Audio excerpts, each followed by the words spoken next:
Bonjour et bienvenue dans votre édition. La pilule Diane 35 fait en ce moment malheureusement l'actualité. Qu'en est-il? Nous verrons cela avec Gérard Bapt.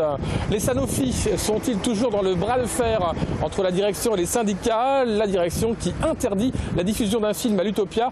Et enfin, nous sommes ici devant le Métronome, cette future salle de musique amplifiée qui ouvrira en 2014. Visite guidée. 4 patientes sont décédées depuis 1987 d'une thrombose veineuse liée à la pilule Diane 35 selon l'agence du médicament. Diane 35 est un anti-acnéique détourné en pilule depuis plus de 20 ans sans autorisation de mise sur le marché pour son indication contraceptive. Parce qu'il y a eu un mésusage.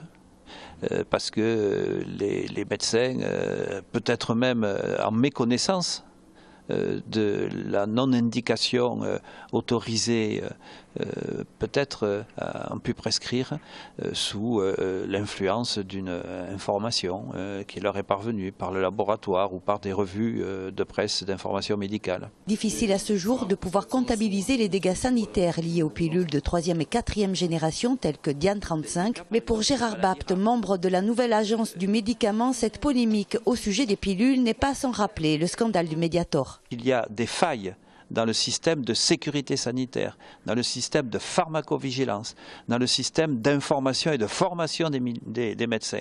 Tout ça, ça ne va pas se guérir d'un jour à l'autre. Le malheur pour la pilule, c'est qu'il a fallu attendre le dépôt de plainte pour que, enfin, l'information passe. Alors qu'une réunion sur la contraception se déroulait aujourd'hui à l'ANSM, cette dernière doit prendre des décisions dans la semaine concernant Diane 35 comme le retrait possible du médicament. Climat social de plus en plus tendu chez Sanofi, la direction menace de saisir la justice. En cause, le projet de diffusion ce soir à l'Utopia du documentaire réalisé par les salariés qui montre notamment des confrontations musclées avec la direction du groupe. Cette dernière invoque une série d'infractions susceptibles de poursuites comme le droit à l'image ou la divulgation d'informations confidentielles. Les dirigeants de Sanofi ont indiqué qu'un huissier a été mandaté pour constater la diffusion du film prévu ce soir à l'Utopia de Tournefeuille. De leur côté, les salariés se sont donc autocensurés.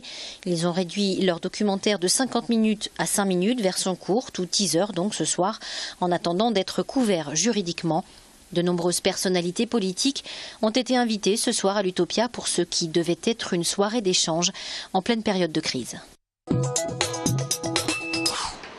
Le collectif des voyageurs pigeons, comme se définissent certains usagers exaspérés du TER, s'est mobilisé samedi dans le hall de la gare Matabio. Ils demandent un remboursement total de leur abonnement du mois de décembre, la succession de grèves et d'annulations ayant fortement perturbé leur trajet quotidien.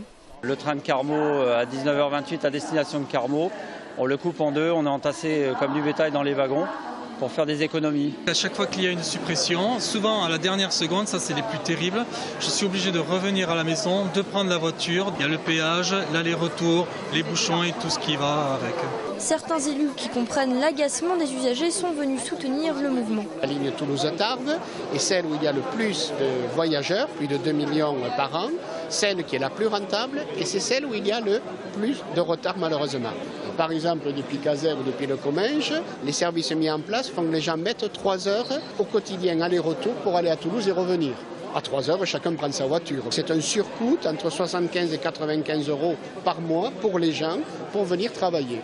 Les voyageurs pigeons ont adressé de nombreuses lettres à la direction de la SNCF qui sont pour l'instant toutes restées sans réponse.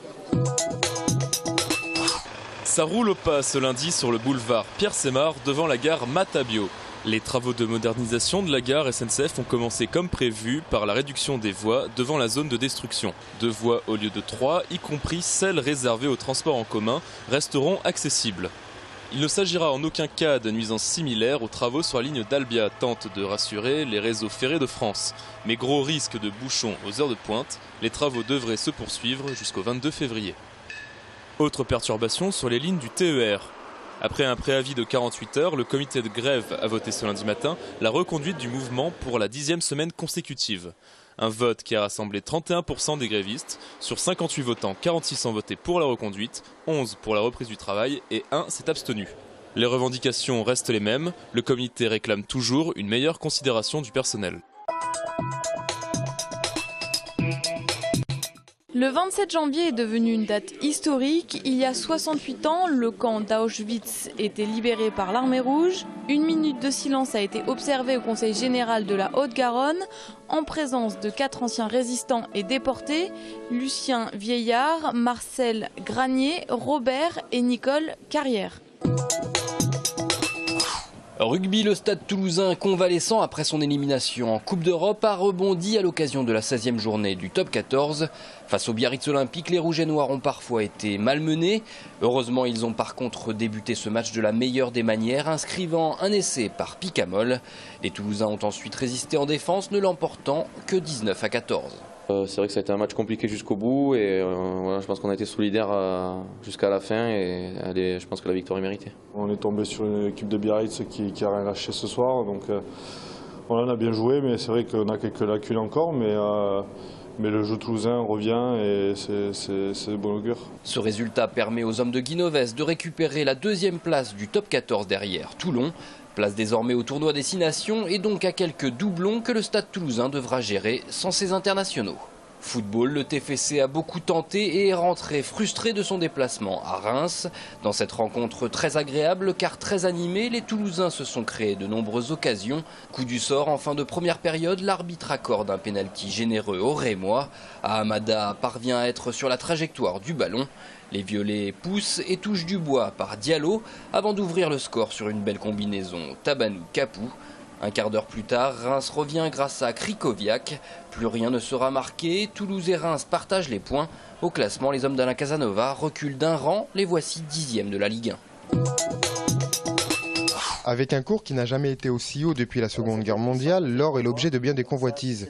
Et sur Toulouse, les officines de rachat ne cessent de pousser comme des champignons, relayés à grand renfort de publicité, qui notamment félicitent les mérites de la vente d'or par correspondance. Alors le rachat d'or par correspondance, je déconseille à toutes les personnes d'envoyer leurs bijoux par correspondance. Aujourd'hui, il y a beaucoup d'arnaques dans ce monde. Quant au Crédit municipal de Toulouse, il invite les usagers à faire preuve de la plus grande prudence dans un contexte économique morose qui pourrait en pousser plus d'un à la précipitation. Ensuite, se faire évaluer par plusieurs personnes différentes. On voit des gens qui sont tout à fait corrects et qui offrent des prix d'achat qui sont convenables. Et par contre, on voit d'autres aussi qui sont beaucoup plus sévères quant à leur estimation et au montant auquel ils achètent les bijoux. L'exercice fastidieux de la comparaison peut être le moyen de déjouer les arnaques qui semblent, selon les forums internet, se multiplier. Début 2014, le Métronome, la salle des musiques actuelles construite à Bordeaux-Rouge, ouvrira ses portes au public. 500 places debout, 2000 m², mais qui ne seront pas uniquement dédiées aux concerts.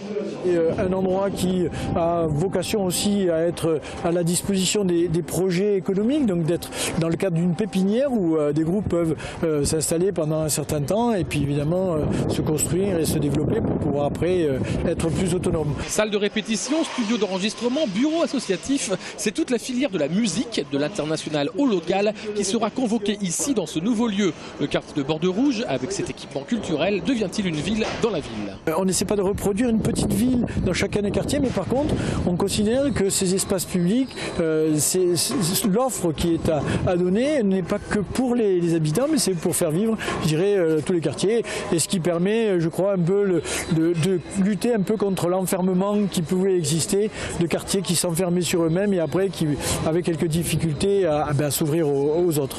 Après le bikini, le phare, il faudra maintenant compter sur le métronome.